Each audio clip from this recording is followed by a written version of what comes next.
everybody, it's Q&A day, question and answers. So I was gonna film this yesterday, but I didn't really get a lot of questions right away. And I really appreciate all your questions because I love interacting with you guys and just getting to know you and you getting to know me.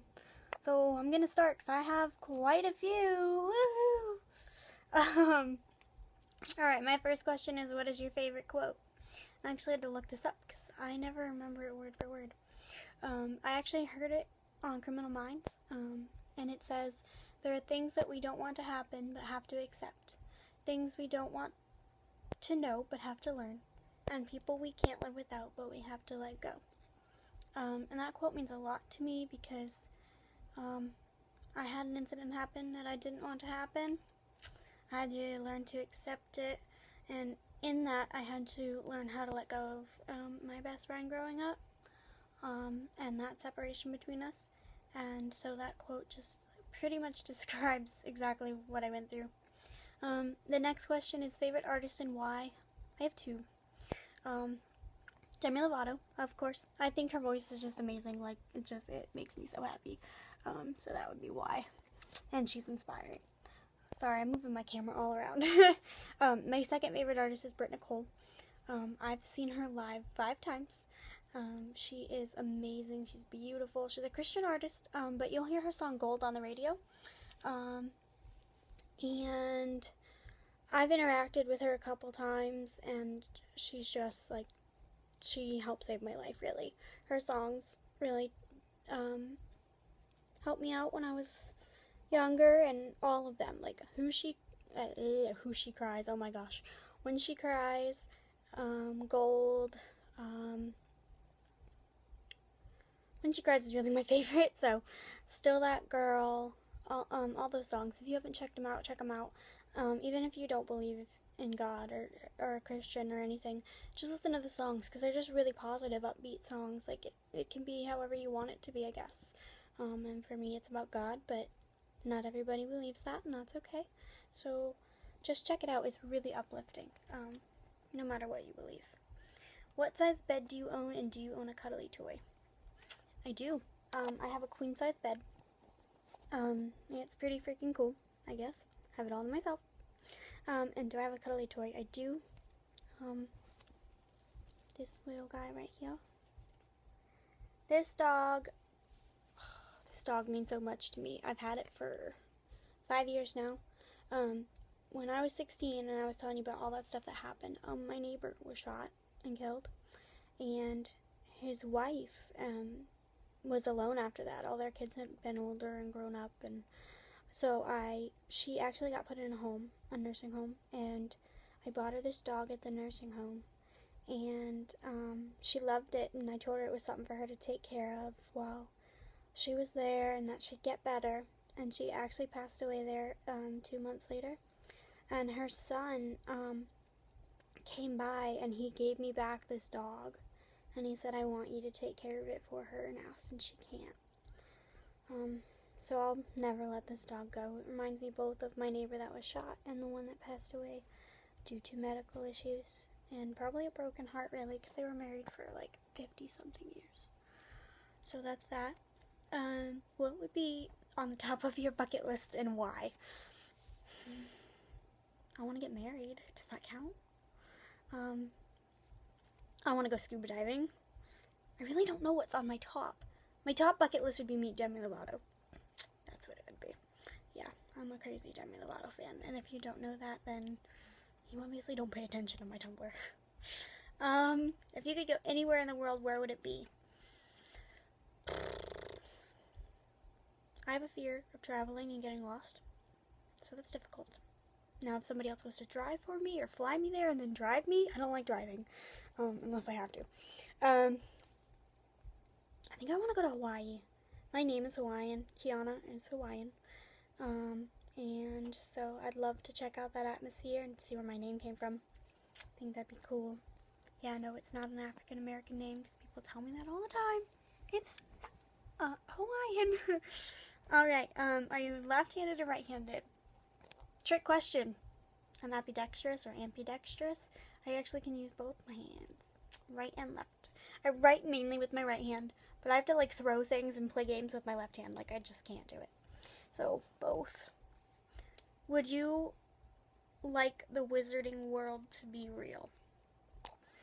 Honestly, I don't know much about wizarding world. I don't pay any attention to it, so probably not. I'm sorry.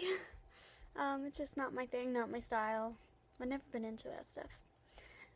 How do you know when you're better? When you don't feel the blind spot of depression blinding you, even if it's foreshadowing in your mind. I've been trying to get better for around 4 years, and I've gotten the initial decision I'll never get headed to the full extent. I will always have that one demon lurking in the back of my bottomless, creeping mind.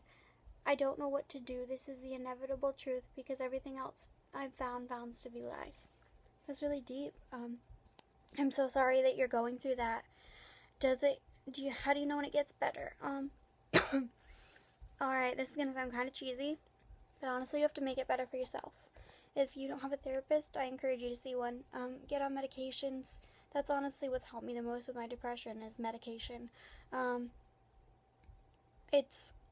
don't know, it just, somehow it helps. On the bad days, you have to just keep fighting through. I know how hopeless it feels. I've been there. I've been in really, really, really dark holes I never thought I'd be in. But what you have to try to do is focus on the positive, and even though it feels like that demon is always there lurking, you have to go minute by minute and take life just a second at a time.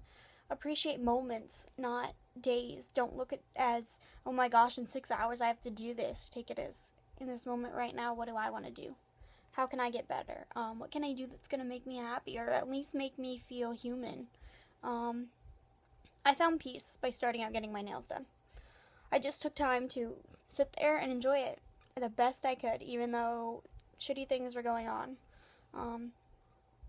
And take it 1 second at a time. It does get better. Don't give up. I'm sorry that it's always there. I know what you mean, though, because I have bad days still, but I have good days, too. Definitely, if you can get on medication, talk to a doctor, talk to a therapist, talk to a psychiatrist, talk to a professional. You'll be surprised at how much it helps. I promise. And I think I have one more. Yes. What's your favorite memory? Flashback city.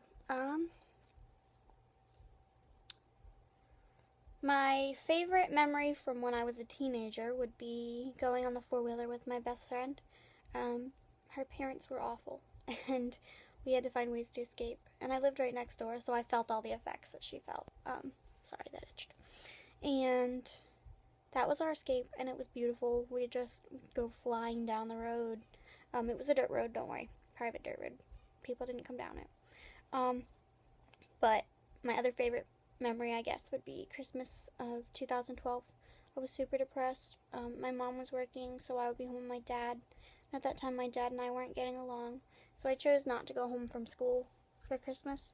And my best friend, a different best friend, surprised me, and she went out and she bought me so much stuff. Oh my gosh. Her husband dressed up as Santa Claus, and it was the cutest thing I'd ever seen. And they took me out to Olive Garden. No, Applebee's. They took me out to Applebee's. Not that that matters. And we just had a great night. Like, I cried. I was so happy. I was happy to have people to, like, feel loved. I mean, I know my parents love me, but it's difficult when they work on Christmas. It doesn't feel like a holiday. And to have to get to celebrate with my best friend was definitely a memory. And I think that's really it. Yeah, so those are all your questions. If you guys have any more, always shoot them to me. I can always do these videos. I love taking time to do them. Interact with me. It's gonna kill you slowly.tumblr.com. That is me. I'm pretty much always online. Even when I'm at work, I sneak on. So don't be afraid to reach out to me or anybody, really. If you need help, please ask for help. I know it's so hard, and I know it's scary as can be, but I promise you it is worth it. It is worth every second of it. I used to sit there and agonize and say, I'm never going to counseling because I don't know what's going to happen to me when I go. I don't know if I'm going to just explode all over the place. I don't know if I'm going to be able to hold myself together. I don't want to ruin that perfect image. But when I went and I was honest, it was great. I got all this stuff off my chest that I'd never told anybody, and I wasn't judged. And now I can go in and be like, yeah, I did this week. I'm sorry, I didn't mean to. I don't even have to say I'm sorry, actually. I don't owe them an apology. And they just tell me how to fix it or help me fix it, really. They help me learn to help me to fix it. Because that's what recovery is all about at the end of the day. Is learning how to take care of yourself. For yourself. By yourself. I mean, if you have support, use it, definitely. For me, I didn't feel like I had support at some points. And so I felt all alone. And you're not alone. And neither am I. And I love you so much. And I'll talk to you guys later.